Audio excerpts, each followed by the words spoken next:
Calaroga Shark Media.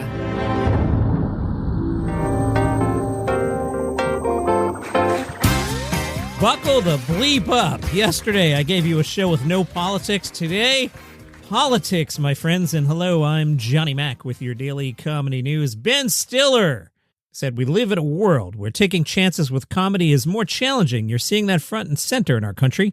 But I think it's important that comedians keep doing what they're doing, speaking truth to power, and being free to say what they want. That's the most important thing." Stiller said, "I've had people reach out to me and say, you should edit Donald Trump out of Zoolander. But at the end of the day, that was a time that existed, and that happened." Andrew Schulz was on Joe Rogan's show. Now, the media is just catching up to this. This has been out for a while. I haven't listened to it yet because when I listened to Schultz's own podcast last week, I was like, I can't with this show. So I was not in any mood at all to listen to Schulz and Rogan. Let me see when that one came out.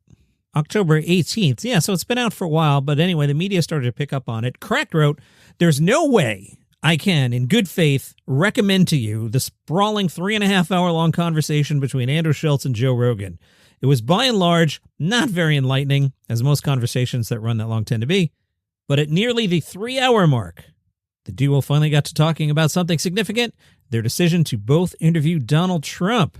Schulz told Rogan, "I do think in general, like us just having politicians on and even going to the rally, I think what's happened is that we've politicized ourselves and brought ourselves into the game of politics, which is the ugliest game."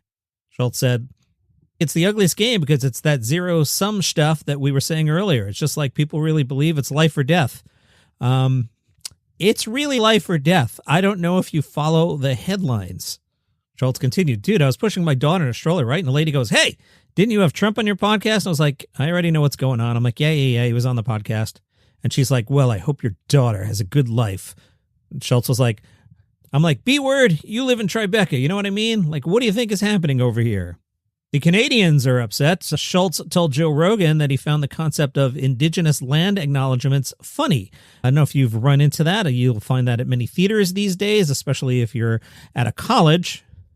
Schulz said, "I find it funny when governments do these things like enforced care, and anytime I'm performing in Canada and I'm in an indigenous area, they make me do a land acknowledgement. I remember the first time they told me, I was like, you want me to do what? I remember telling it to the chief of the tribe, like, brother, that kind of seems like I'm bragging. I'm going up there and being like, this used to be yours, but the boys came in and you all got the F out of here. You want me to remind everybody what happened before the comedy show?" Rogan tagged it and said, "Yeah, we stole it, but it's ours now. Sorry. The thing is, the people that go along with that are the same people that want no borders and think no one is illegal being anywhere. Like Christopher Columbus is the only immigrant they hate. There's no borders, no one's illegal, and yet these people shouldn't have been here." Fox News picked up on the part of the conversation about Kamala Harris. Joe Rogan said she was on stage with Kara Swisher, and Kara Swisher was kind of like ragging on her a little bit. She was like, some people said that I was the most qualified person to ever run for president. Like, who said that? And Kara's like, who said that?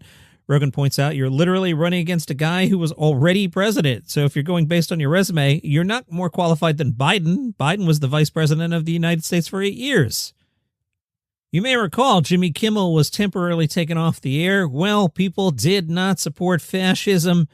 I know you don't. I know when you're watching Scrubs, you go upstairs and get the DVDs. You are definitely not just watching them on Hulu Plus every night because you do not support fascism. You are one of the roughly 3 million Americans that canceled their Disney Plus subscriptions. Yeah, a new report from the research firm Antenna says roughly 3 million Americans canceled Disney Plus in September. The previous 3-month average was 1.2 million people canceling. The Times points out another way to look at the data is 4% of the subscribers canceled in July, 8% in September for Disney Plus. Over on the Hulu side, 5% in July and 10% in September. None of this bothers Jillian Summers. She will premiere her first-hour comedy special, What Species Are You? That'll be on Hulu November 8th. Now, you won't be able to see it because you've canceled Hulu and Disney Plus. You are one of the 3 million strong who do not support fascism. The Hulu publicist is out there promoting fascism all across the country. Anyway, Jillian Summers was named one of Variety's 10 comics to watch. And this special sees her dissect what makes us different, what brings us together. Drawing from her life as a Chinese-American first-generation immigrant, she tackles topics like cultural clashes, immigrant identity, and motherhood. I didn't know this about her. She is an Asian Hall of Fame inductee who recently became the first Chinese comedian to headline the Apollo Theater. Former Miss China also owns and operates the Hollywood Comedy and the Pasadena Comedy Clubs. Margaret Cho threw a rock in the direction of J.K. Rowling over the weekend. On TikTok, Margaret Cho said, "I hope that when you face menopause, you have to take a lot of gender-affirming care as I do. And when you're taking these hormones, they make your pubes grow out so thick and hard, it's like steel wool. And if anyone does something that a woman might enjoy, they get a face full of scars."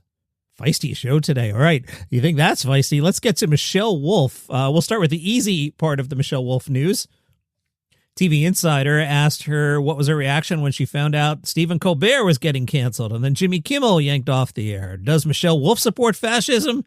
Michelle said, "Late night has been a tough landscape for a while now because nobody is watching TV like that anymore. Part of me is not surprised if the purse strings are a bit tighter or ratings aren't as high as they used to be. I do think you can't cancel someone because the government wants you to. It's one thing to cancel a show because the ratings aren't good and the budget isn't there.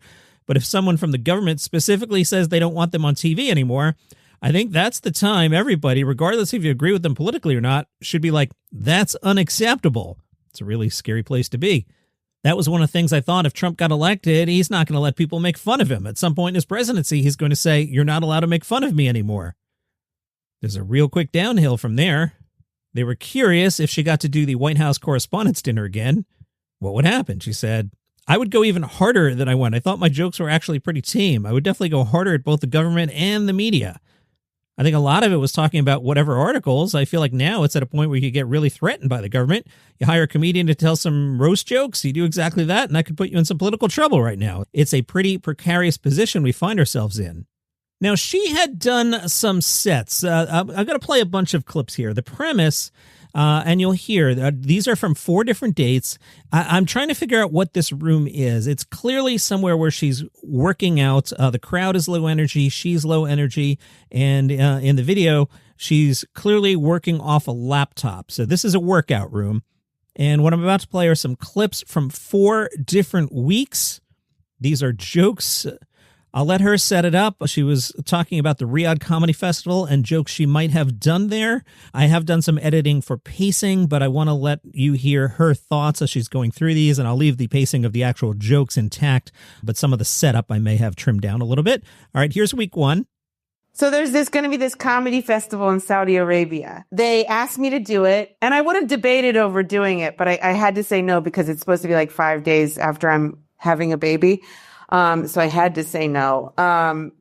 But now I keep thinking of all these jokes I would have told if I had gone. I mean, I definitely would have been Khashoggi'd. And by that, I mean murdered by the government. Okay, so I would have started with, "Sorry, I'm late. I drove here."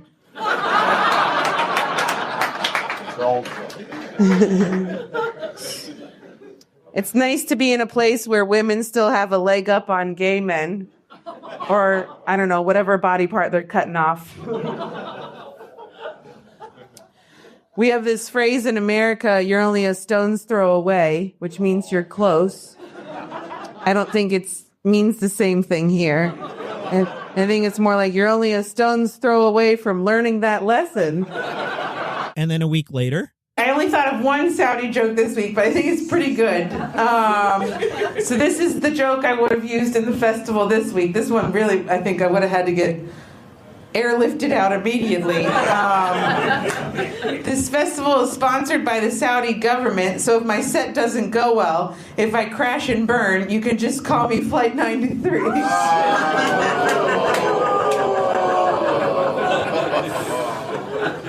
That's really good. Why are you groaning? Are you groaning because a bunch of people died? That's fair.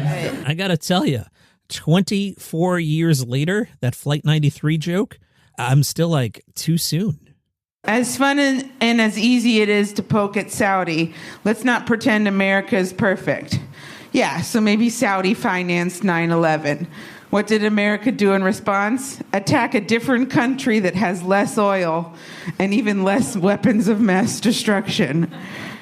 If Saudi was acting as the bank for 9/11, we all know America thinks banks are too big to fail. But the Iraqi people are just the right size. My other joke for Saudi this week is they offered me a good amount of money to do the festival, but when I heard what they offered men, it was way more. And if you had seen my face when I found out, you would have wished we still had to cover our entire heads. It's a pretty good one. I think actually both of those I would have stayed alive for. I think maybe not the funding of 9/11. That might have been a bit. Yeah, you're right. And 1 week after that, I do have one final Saudi joke for this week as we are, in the festival in the moment. I'm sure they will never ask me to go now. In a time where free speech is being tested everywhere, it's nice to be here in Saudi, where neither a comedian nor journalist has been killed since, June. Anyway, so nice to be here. I love all your hats.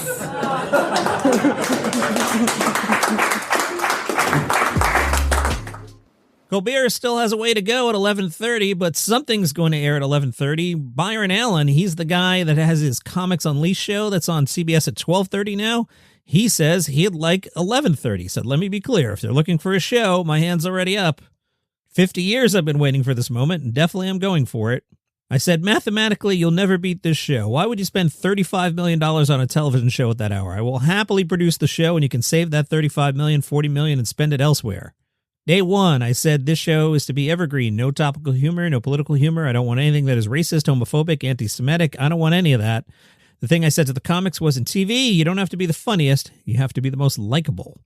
Leslie Jones and Hannibal Buress, who's just back from the Riyadh Comedy Festival, would be part of the 10,000 Laughs Comedy Festival, now in its 13th year, back tonight through the weekend. Wendy Wigger oversees Laugh Fest and says it's gotten a lot harder. The reality is the comedic talent that's available to us is not at the same price point it was 15 years ago when we started, so we've adjusted. They've cut down from what was originally 10 days of programming. One of the organizers says since he launched 10,000 Laughs in 2011, he's only personally pocketed $5,000. You can make more money than that talking about comedy in your basement. Out today on the 800-Pound Gorilla YouTube channel, Jacob Samuel's Big Talk.